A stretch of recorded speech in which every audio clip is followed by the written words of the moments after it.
اس کے علاوہ اگر ہم میڈل ایسٹ میں ون بائی ون ڈسکس کریں تو یو اے کی بات کرتے ہیں. یو اے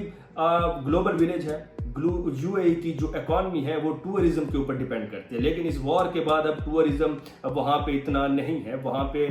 ٹورسٹ وہاں سے چلے گئے, یعنی کہ یو اے کی بھی اکانومی اس کے اوپر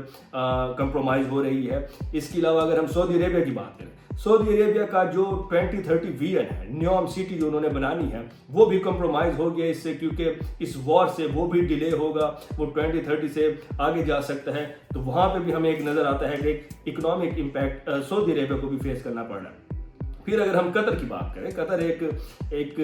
انٹرنیشنل وارڈ میں ایک میڈیٹر کا رول پلے کرتا ہے, لیکن قطر میں بھی اٹیک ہوا, اور قطر نے جب 20% LNG کو ہارٹ کیا, روکا, تو اس سے کیا ہوا,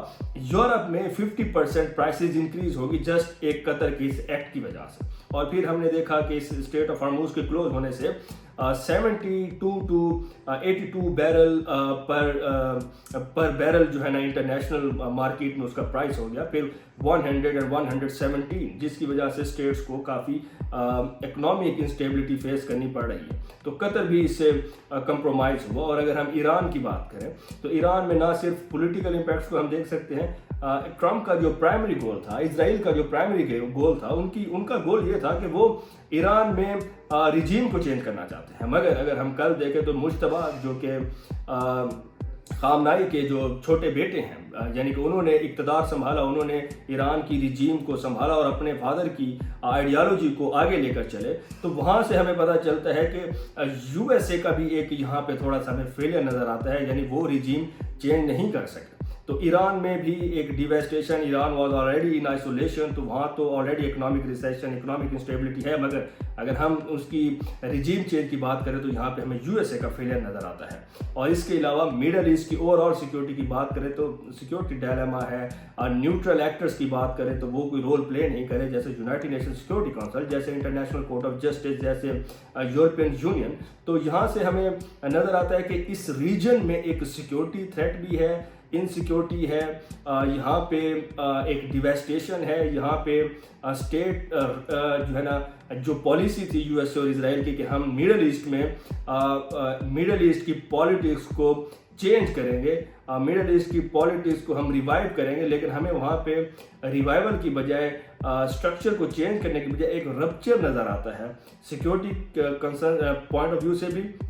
اور اکنامک پوائنٹ آف ویو سے بھی. تو یہ اوور آل اسٹریٹ آف ہارموز اور وہاں سے جڑی جو مڈل اسٹیٹس ہیں, مڈل ایسٹ کی جو اسٹیٹس ہیں, اور پھر پاکستان اور چائنا کی ہم نے بات کی, اور پھر اسی طرح ایران کی بات کروں, اس کی ون بائی ون ہم نے ڈسکشن کی, یعنی کہ اس کی ڈسرپشن سے کتنا اکنامک انسٹیبلٹی ہو سکتی ہے. چائنا کے بعد اگر ہم دیکھیں پاکستان, تو پاکستان کی 70% آئل ڈیپینڈنس گلف پہ ہے. پاکستان آئل پرچیز کرتا ہے گلف سے, جس سے پاکستان اپنی انرجی بناتا ہے. اور اس کے ساتھ اگر ہم مین امپورٹر کی بات کریں تو جاپان بھی ہے, ساؤتھ کوریا بھی ہے, اور انڈیا بھی ہے. لیکن ہم دیکھیں گے کہ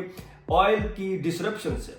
امپیکٹ کس کے اوپر آئے گا, چائنا کے اوپر آئے گا, پاکستان کے اوپر آئے گا, انڈیا کے اوپر آئے گا, جاپان کے اوپر آئے گا, یا پورے مڈل ایسٹ پہ آئے گا. تو ہم اس کی اگر ون بائی ون اس کی فریگمنٹیشن کریں تو ہم دیکھتے ہیں کہ پاکستان میں جب آئل ڈسرپشن ہوئی تو پاکستان کو سب سے بڑا امپیکٹ آیا, اور ہم نے دیکھا کہ انٹرنیشنل مارکیٹ میں جب آئل کی پرائسز انکریز ہوئیں تو سب سے پہلا جو امپیکٹ آیا وہ پاکستان کے اوپر ہے, کیونکہ Pakistan import 70% of oil from golf. تو پاکستان کی